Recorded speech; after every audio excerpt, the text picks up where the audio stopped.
have everybody here. I'm very excited.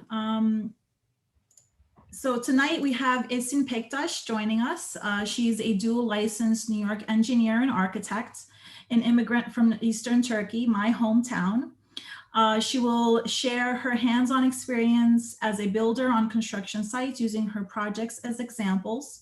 Her company is a certified women-owned business enterprise that welcomes all, including LGBTQ and women construction workers and designers. She has worked on projects in Northern America, Europe, and Asia.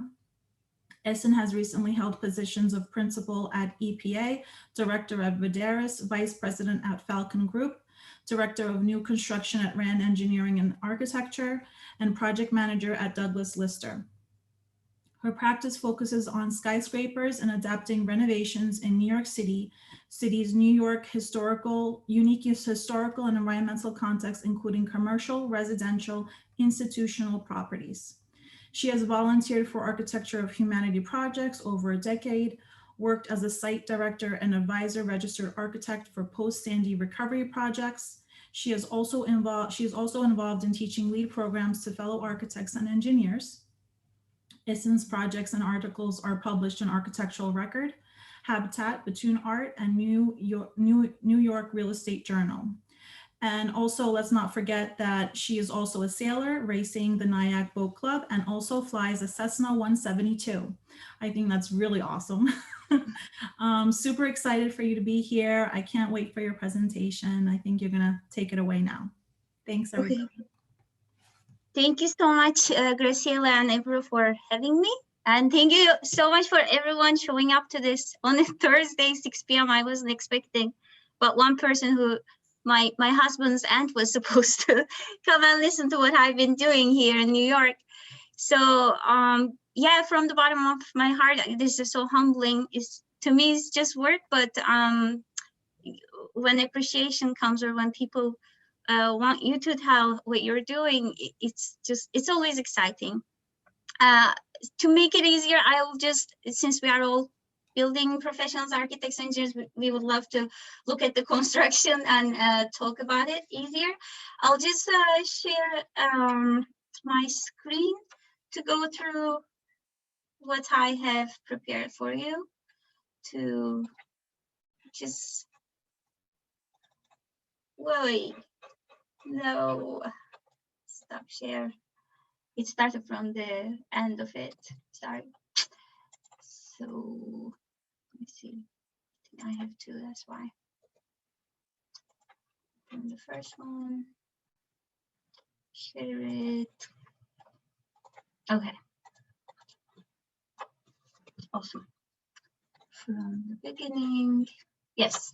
So I will start with the work that I'm doing right now. In the last 4 years, I've been working as a general contractor. We are building a skyscraper at the UN Plaza. Our partner is Econ Tishman for the general contractor team, and the architect is Perkins Eastman. It's a 600 feet tall skyscraper with residential and institutional use. And I will play the video in the background while I speak about my experience. This is my first general contractor experience, by the way. In New York, I've been doing architecture and engineering for the last 18 years. As Ebru said, I am licensed in both, even though they are a decade apart. And this was the most amazing experience for me, that I was able to use every skill I have ever had to apply. It's been today actually is the first, by coincidence, today is the first day that the DOB came to the site for TCO, the temporary certificate occupancy, to see if we are done with the project. They of course gave us a list. Nobody ever guessed it on the first trial, but we are very close to finishing it. The video was made back in November, so we don't have the hoist anymore, the one that you see in the video. However, as I said, we are nearly done. And in 4 years, I had a team of 300 union workers, 100%, and more than 25 subcontractors, mechanical, electrical, plumbing, structural work, curtain wall, facade, waterproofing, roofing, landscape, even anything I have ever learned, heard, or didn't and had to study was in this project. And it was just an amazing 4 years, from 6 a.m. till 10 p.m. Sometimes even if it's Con Edison work, 11 p.m. to 5 a.m., which is their shift. It was the most demanding but most satisfying project for me. And so many materials came from overseas, or there was also lead aspect of it. So we had to use all our lead knowledge, or we had all these consultants to work with. And luckily, since last June 4th, we resumed construction during pandemic. And this week is the first week we no longer require temperature check and all that. And all 300 workers are in good health. And we were very careful and strict about the regulations at the site. So we had a fairly okay pandemic experience here. And the silver lining, sorry to say, but Midtown was empty. So we were able to, before pandemic, some difficulties for us were because of the location of the project. We couldn't have any parking spot, for example, for our trucks. Now, during pandemic, Midtown was empty, so we would just have our 14-wheelers park on 2nd Avenue and not have all those trouble that we had before. I wanted to show a couple of time-lapse videos just to show you 4 years ago, we were 45 feet below ground. Today, we are 600 feet above ground. And as I said, through rain and snow, day and night, the project it was just a pit. Now it's a skyscraper located right across from the UN and ready to be occupied in a couple of months, hopefully. And we are doing interior work right now, the smaller items right before furniture installation that we have delivery. We have ornamental metal work that's happening, coming to an end. And we have some parts of the project that I have never done before, but for the skyscrapers, we have a building maintenance unit at the top, BMU. We have a TMD, tune mass damper, that is custom designed for our project, that is for the seismic oscillations and wind oscillations of the building, just to keep it straight for that movement. That is 400 tons of steel at the top of the building. And you can see all the waterproofing, the vapor barrier that's going into the facade, the curtain wall, and location is right at 46th Street and 1st Avenue. For the project, as I said, we are buying, we purchase materials from Turkey, China, Italy, and most of it local around New York City, within 500 miles for the lead requirements. But those above, every language I mentioned or every country I mentioned, I speak the language on a daily basis in order to manage the project. So going 35 years or 36 years, where did my construction, this was more personal when I was actually told to tell my story, personal story, but so I know you are sharing it with your class, some of you. So this is just to inspire, hopefully, the architect colleagues who are contemplating a similar path, or if anyone is considering alternative paths, and if you're wondering if you were to do existing buildings and restoration, or if you were to do design work, if you were to do new construction, if you were to do general contractor work, if you were to do some other work that I tried. I happened to start really early. It wasn't a career for me, it was my life, and I started really early, so I get to try everything in construction, and I still have so much more to try, I believe. But I'm going to tell you the ages so you can see that I'm a young senior in this work, and you can maybe hopefully be inspired and choose one of the, or you don't have to try it to find what is right for you, just through my experience, hopefully. Even though I was born and raised in capital city of Turkey, Ankara, I am from the eastern part of the country, and it's a diverse part of the country. It's Turkish, Kurdish, Armenian, Bektashi, which all of them are in our village and in my family as well. What they would do in the village was everyone in the village would come together, and then they would do this facade restoration work. The buildings there are adobe, hay and earth, and they would just pretty much scrape, prime, and paint the facades.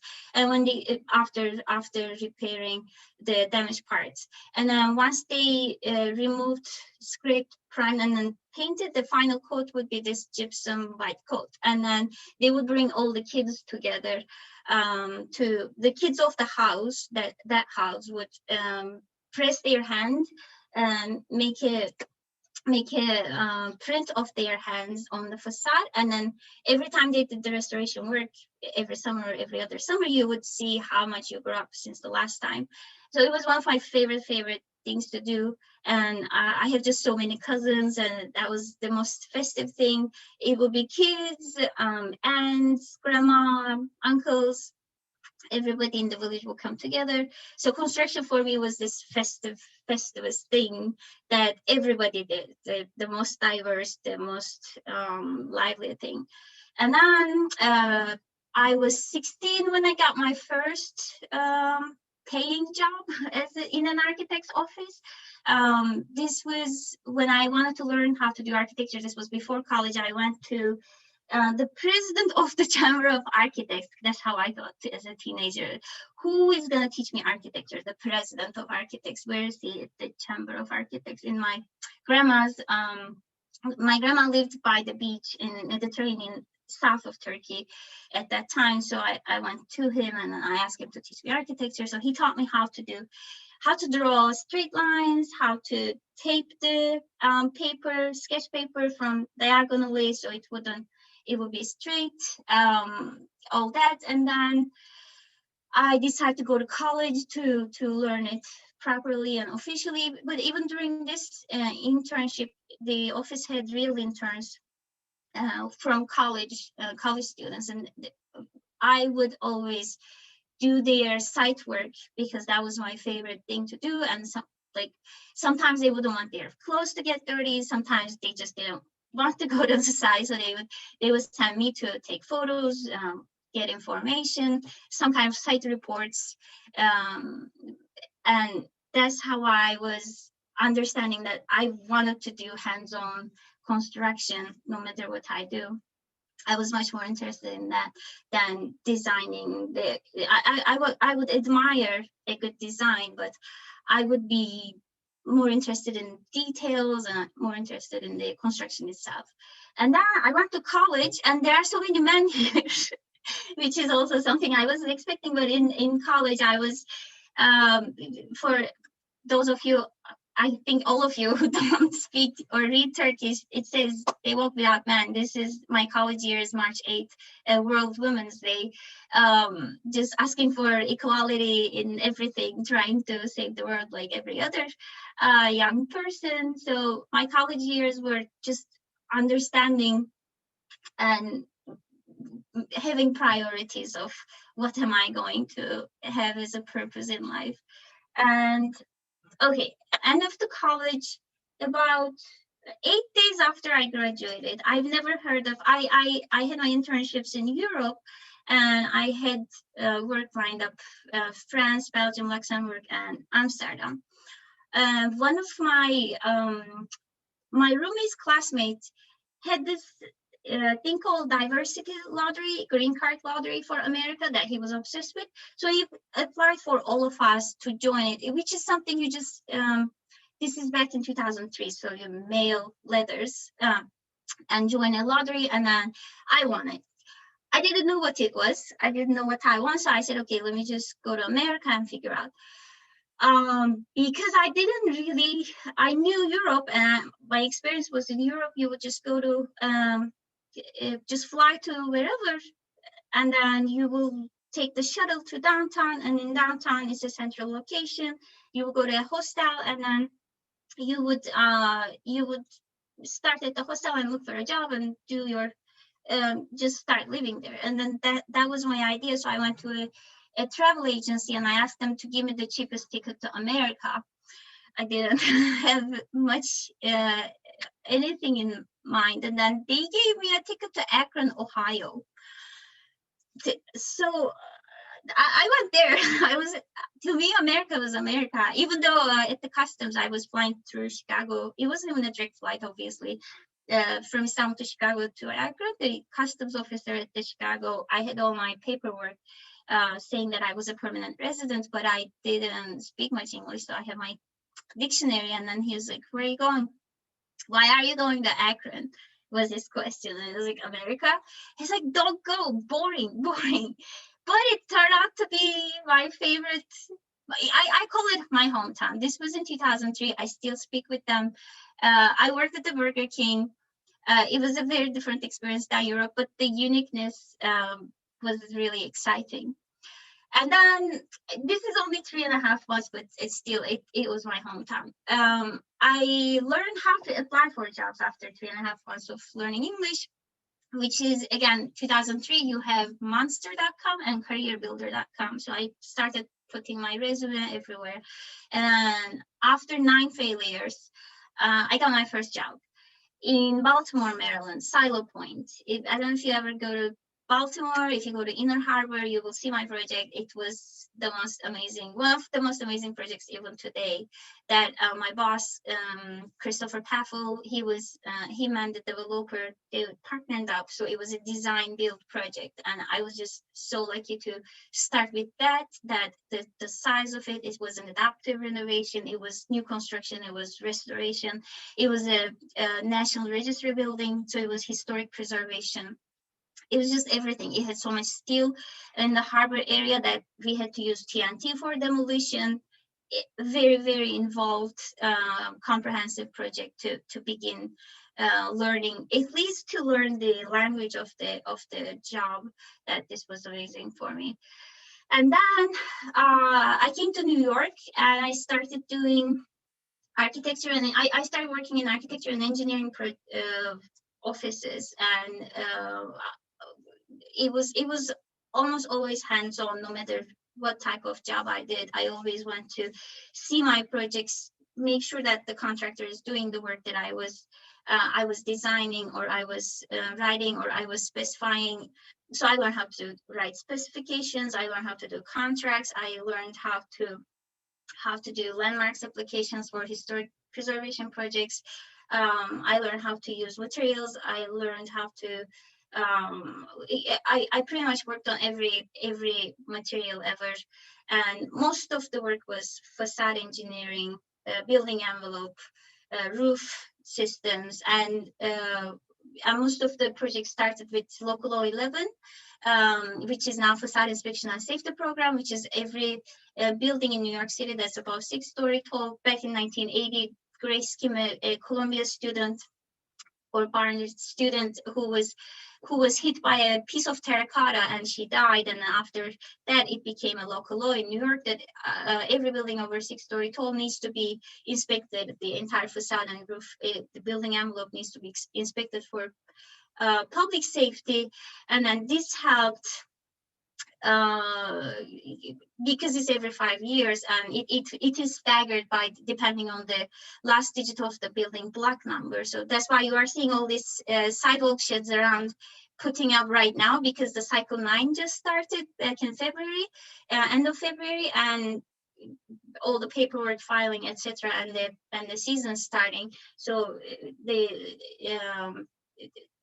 Local Law 11 FISP is starting right now, and that also helped me to work on all types of materials, all types of building, because as long as it's over 6-story tall, which is every building in the city, it is your potential client. And then I did have easily more than 100. I myself sealed nearly 100 projects myself, but I had stone, I had concrete, I had brick, I had any type of masonry, slate, glass, curtain wall, all types of projects. And working on existing buildings, being from different era, knowing your city, slowly experiencing all the buildings. Now you just get to have an eye, and you do a lot of research starting these projects, to understand when this building was built, what could be the potential problem, how could you approach it, and you become this building doctor, so to say, listening to your patient, and understand how you could help. And this just gave me so much experience all over the city. Now I walk out and I walk a few blocks and I always see one of my projects, and that's just a feeling of belonging, that I feel like part of the city just by touching all these buildings and helping them survive. And this is since I was 23. I'm 41 now, so my 18 years were in New York, working on just many buildings, like any building that is known that you might know. I might have worked on it at some point with some company. Sometimes they were individual buildings that you can see before after photos, that was fully restoring inside and outside, interiors and exteriors, the envelope and the MEP systems and structural. Sometimes it was almost urban design scale. That I was the capital project manager at Parkchester, which is a 171 building complex with 12,000 residential units and numerous commercials.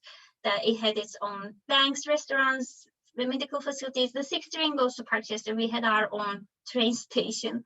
That it was just amazing, and we kind of modernize it by digitizing it, putting it in Revit and making it 3D with all the information that's per unit. Wherever any work was done, you could just click on it and go find what has been done.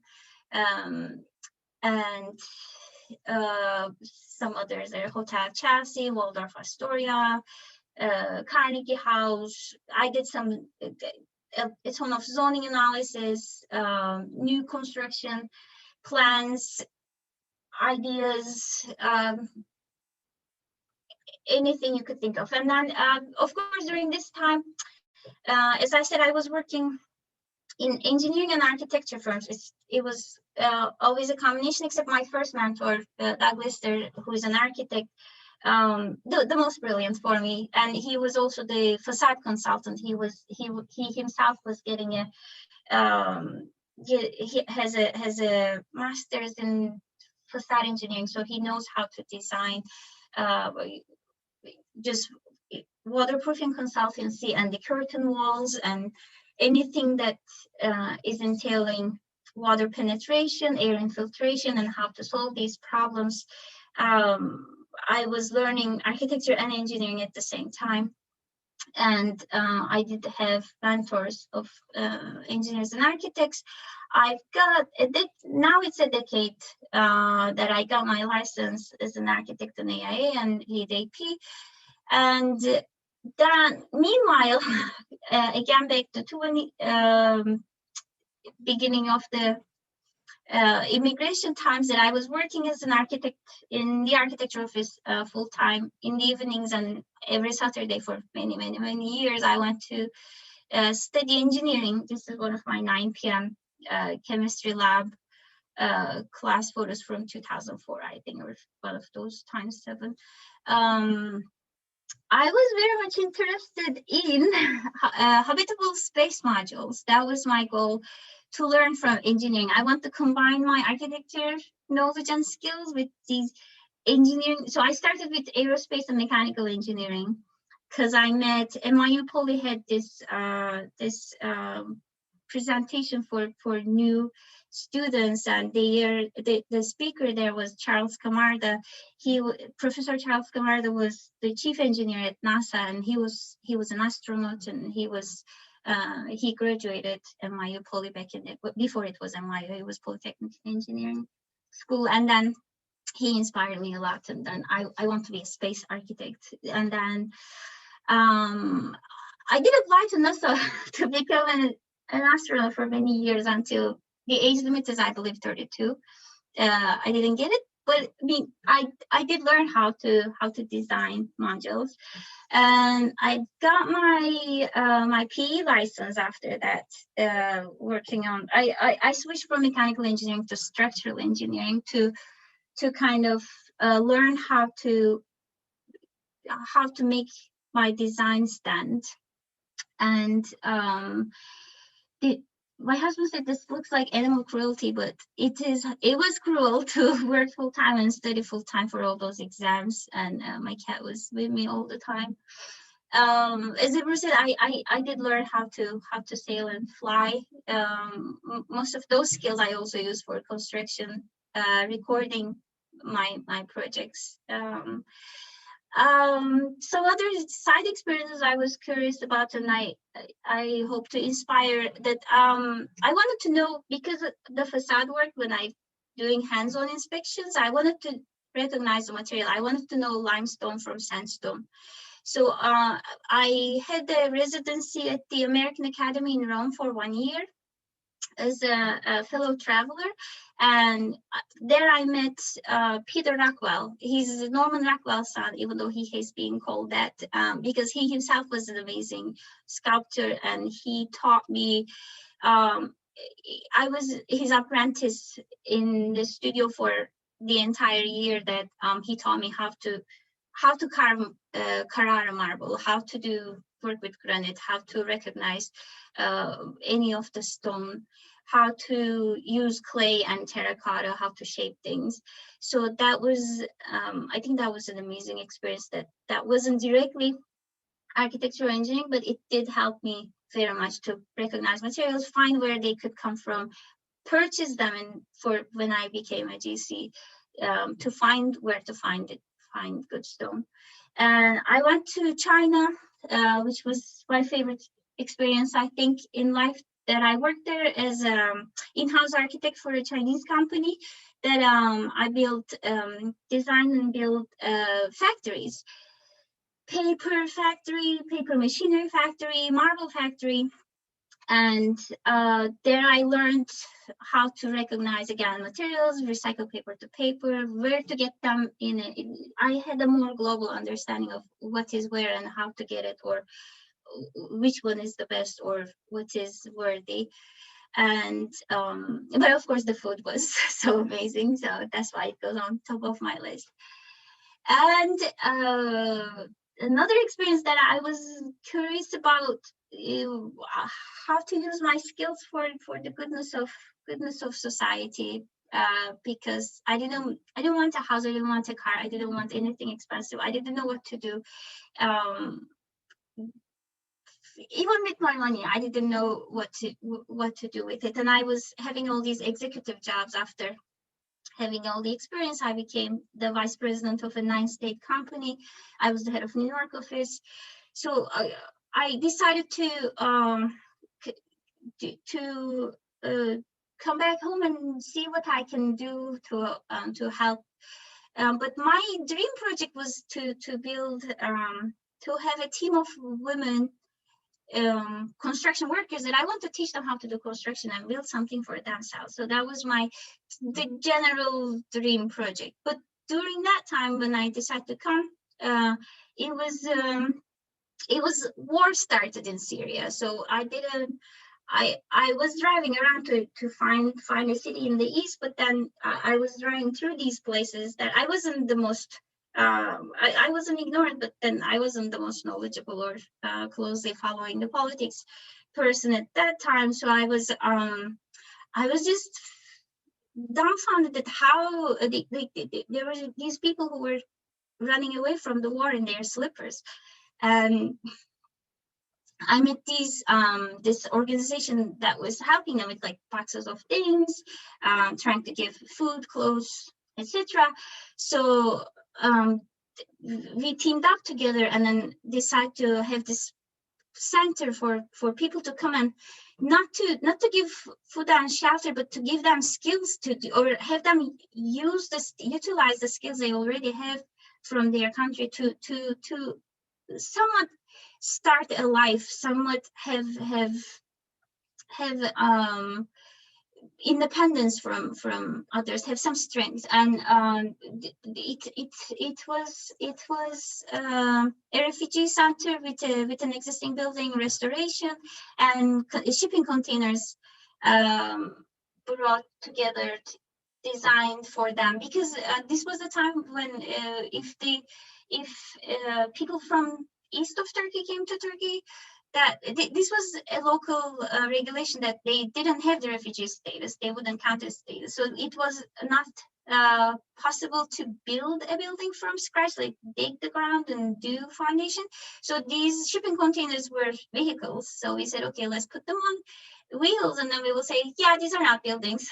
These are just vehicles that are moving around and people are going to use them. And once the organization made everything work together, the locals and refugees were all skeptical against each other, because locals were worried that refugees would come and steal their jobs, because they didn't even have, they would just do it for food or just to survive, not even for money. And then refugees, of course, didn't feel, they were always scared of everything naturally coming from the war. So when there was the center, there weren't anyone attending, because the center was hoping to bring everyone together, the locals and refugees. But then one day, when nobody was coming, these people showed up, Clowns Without Borders, and then they started doing all these activities for kids. And now, of course, children don't care about which side they are on. They all came. All the refugee kids came, local kids came, and then their parents followed, and then it became the center that everybody was hoping for. And then refugees themselves volunteered to work there, and then this amazing team of people made it a sustainable project, that they didn't need anyone else but themselves to help each other. And there was a time that it was maybe like 400 people were studying to get job certificates, and just finding their own jobs, finding their own places to live, pay their rents.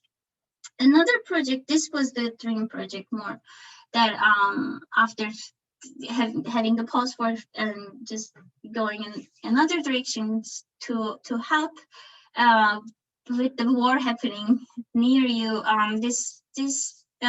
We kept going to this town on the, again, Eastern Turkey. This was the local refugees that people were relocated from their land to another city, but it was more like the slums, that they were given these living spaces in an environment they were not familiar with. So this kind of caused women to be stuck at home. Men were stuck too. They didn't have jobs. They didn't really have an alternative to do, but they would at least come together, gather, have coffee, tea together outside, something. But women were stuck inside. They would just go from their house to their husband's house when they got married. So and then this time I teamed up with Hisar Anatolian Support Societies, where people from Istanbul who were educated, ready to help.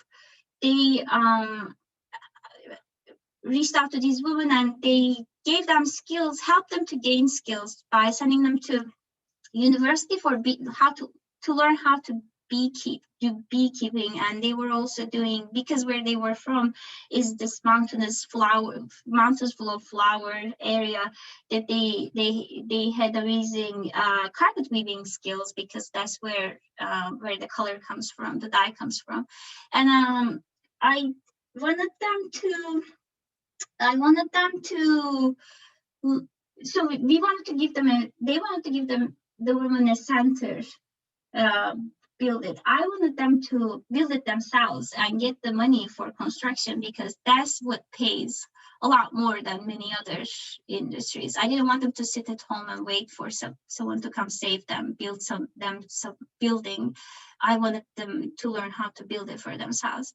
And to do it, I was thinking to start like from simple, we would have these square and rectangular building shapes, but it was really it was a challenge to explain blueprints to people who's never done it or who's never seen it before. And then, even though I thought it was squares and rectangles could be the easiest, an American artist at American Academy in Rome, Mary Hibner, told me, why don't you speak their own language? Why don't you make honeycombs and tell them you are a bee, this is a room, it's a honeycomb, so this bee goes inside, this is where they do carpets, this is where they do other things. So then it all clicked. It started. We all started speaking the same language. The project shaped itself. It wasn't an artificial. Here, this is what I designed for it. It's them designing what they could build. And for the facade, the idea was, because they do these beautiful carpets and they use local motifs. We use one of their carpet. Full of traditional motifs, and I put it in AutoCAD, and then I traced it, and then we had mosaic pieces to match the colors. It was all recycled little mosaic pieces to match the carpet design. And then architecture, engineering, and humanitarian projects, existing buildings, restoration, renovation. What did I have left? I wanted to do general contractor construction work. So this is nearly 4 years ago, when there was nothing where my building is. This is very much now that we have a skyscraper. And as I said, it's been a journey that I was able to use every skill, but then learn a lot more. And as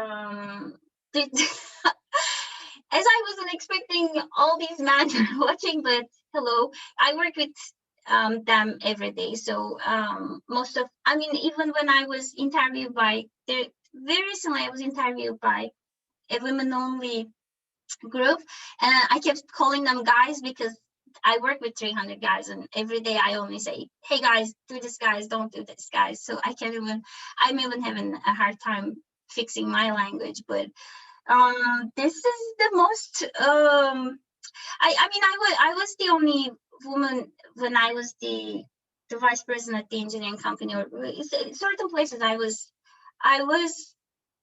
weren't so many women in architecture or engineering, but the construction site is just I just realized it's a whole different story. And as I said, my journey started when I was very little, as in construction, as being in the most diverse environment during construction days in the village. So it didn't come to me until I was in New York, the postmodern capital of the world, sort of, to realize that this is the least diverse. I don't know if it is a lot, but this is definitely not a diverse industry, and we do need a lot more diversity, not only in gender, but in age, even educational background, everything. You need older people, you need younger people, you need more educated people, you need less educated people who are still have imagination, or you need math people, you need history people, you need geography people, you need all kinds of people to have a good project. You should not have same kind of people to come up with a beautiful solution to all problems. And now every time I go up somewhere, we have to put this sign up. Most of the time I'm the one going up, because my background is more spiderwoman work, more scaffolding, more climbing up. So I am the danger man working above, but I do believe that that we will all find a way to mix it as much as we can. And now my company is, Ever said, it's a I do have woman-owned business certification from New York State, New York City, and Port Authority, which I'm bidding on JFK Terminal 1, 6, and 8, hopefully, to work on projects. And I want to bid on MTA projects, so we are able to bid on all those projects, United Nations projects. So I am hoping to bring it to a diverse point that you don't have to think about gender or any particular group working on construction, because it is the thing that I love the most, or I am most interested in. Thank you. This is it. So amazing. Was it too long? I mean, I am so proud of the woman you are. I've been following you for a very long time, and we're so excited that you are sharing your story with us. I think it's very inspirational for everybody. And I'm getting teary-eyed just to think about how much you've done so far, and I think everybody's curious about that. There's a couple of questions. One is, who was your original mentor? And then someone asked, did you gain such how did you gain so much extensive experience so quickly? Yeah, I can start from last to the beginning. It wasn't so quick. That's why I kept giving my age, because I was 16 when I had my first paycheck doing this. I've been doing it for 25 years now. So I did try. I don't have children. That's another thing. That was purposeful. Not that I'm proud of, or not that it's an excuse. Not that I couldn't find myself how to bring things together. But I always did. I always had two full-time something. I always worked full-time as an architect. I went to school full-time. When I studied engineering, I was working full-time as an architect, and then I was getting minimum 12 credits. Actually, I have one of my engineering classmates here, Diana Gomez. She was my structural engineering classmate. So she knows that I was getting at least 12 credits. I was an A+ student, not to brag, but I was working and studying, I don't know, 20 hours a day, 18 hours a day since I was very young. But definitely for the last 18 years, I was the most unbearable human to socialize with. I am married for many years, and my husband, I'm lucky that he didn't kill me, but I don't know how to cook. I can barely boil eggs. Like I don't know anything else but this. I know construction really well. I am very much interested. I have no other skills whatsoever. If it's not related to construction, you lose me at hello. And it's not purposeful, but I did, as I said, I grew up in it, and I've been doing it for just at least for 25 years. I am doing it without any breaks, and the last 18 years I've been doing it here with any extreme curiosity. I still have so many plans that are not even close to these, but construction related, that I am hoping to try and see if I can learn, if I can share, etc. And my mentors, all my mentors, I am the most lucky for the mentors. The way I learned fundamental architecture, how to look at things, was from that 16, when I was 16, experience that Sabri Konak, his name was, he was the president of Chamber of Architects in this little town, Mersin. Oh, actually, it's Tarsus, where St. Paul is from. It's a biblical town. It's like it has all these beautiful, gorgeous, ancient carvings and churches, and it's just amazing history over there.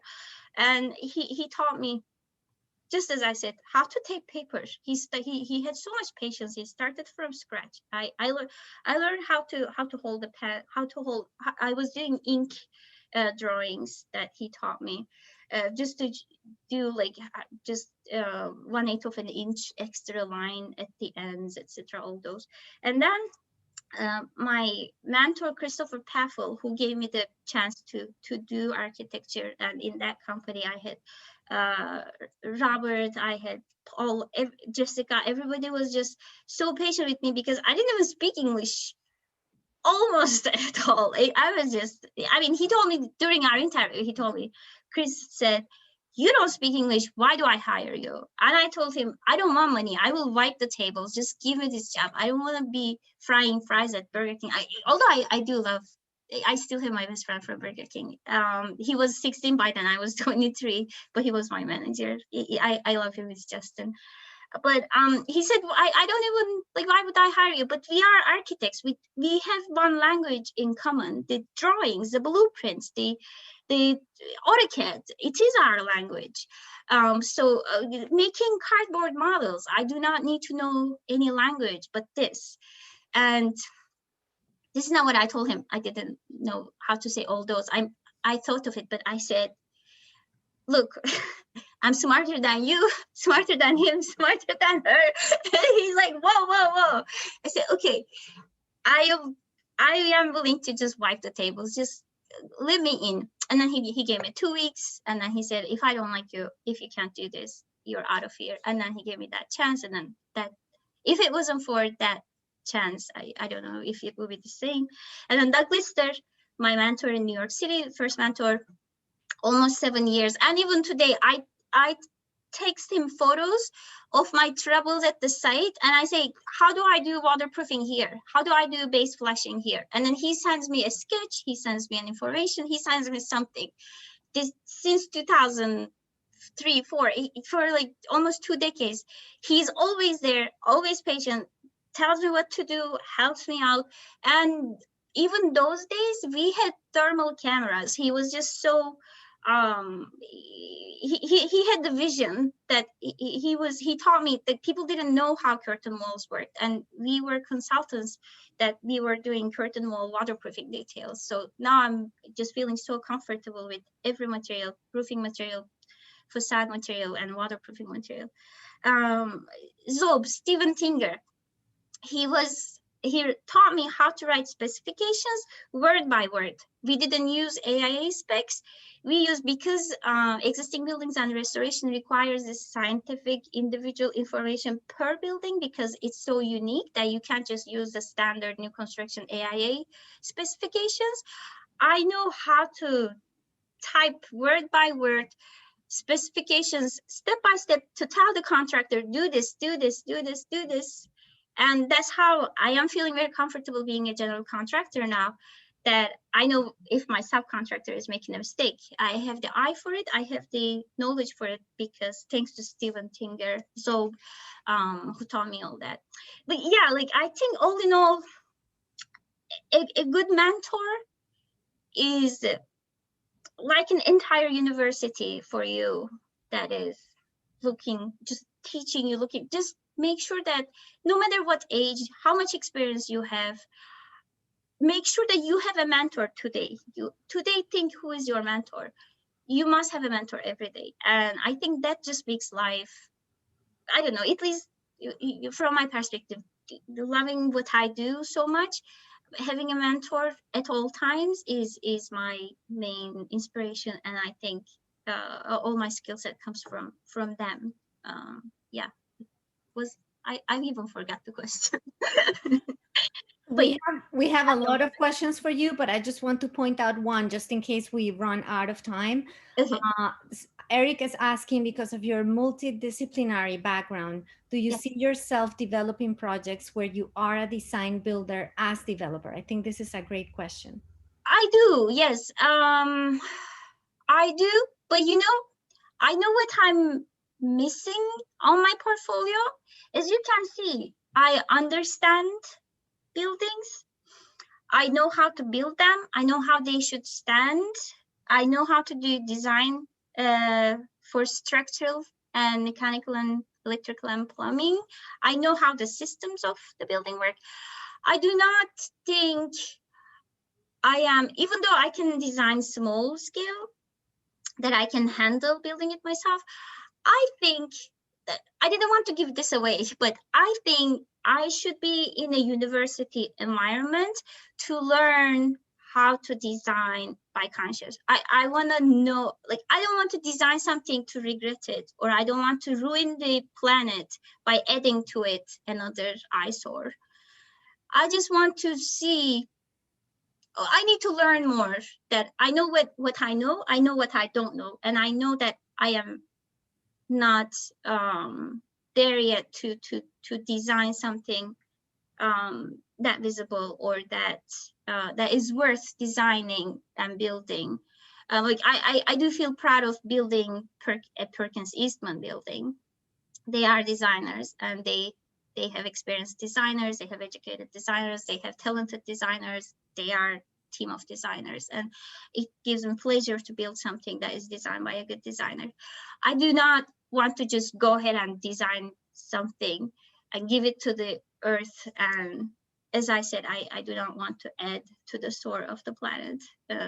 Just so I am hoping to be involved in academia, to have one more time to focus on how to design, to be inspired by design work of others, or how to learn the process of how to do it.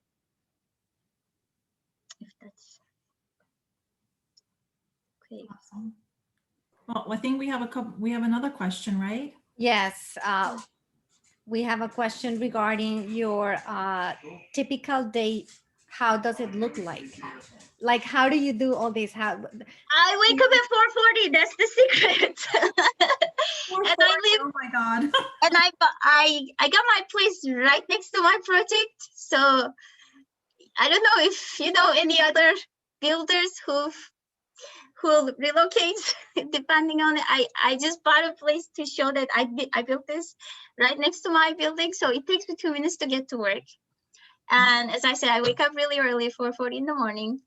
I am connected to everybody that is everyone from my past that I mentioned, every company, every mentor, every colleague. I am still in touch with, and just regularly asking questions, learning all the time. I ask a lot of questions. I think all my day, most of it is my questions. And yeah, on a daily basis, I do speak Turkish, English, Chinese, and Italian. If it's, as I said, if it's communism or nighttime work, I'm always there. If something is late, I'm always there. If it's holiday and everybody has to go, I'm always there. If there is a late delivery, I'm always there. If it's a security problem, I'm always there. If it was during Sandy, I had to sleep at the building that I was working on because we were in the middle of a project, I will be there. I will do it. I have this personal connection to my projects. I think they are my children. I don't know. But yeah, my day is very much full with construction, but I don't say it. My work is I don't call it my work. I call it, I don't know. It's my world, my life, my whatever. Without being hopefully. I do not feel like I am the slave of my work. I feel like I am this thing that I did every day.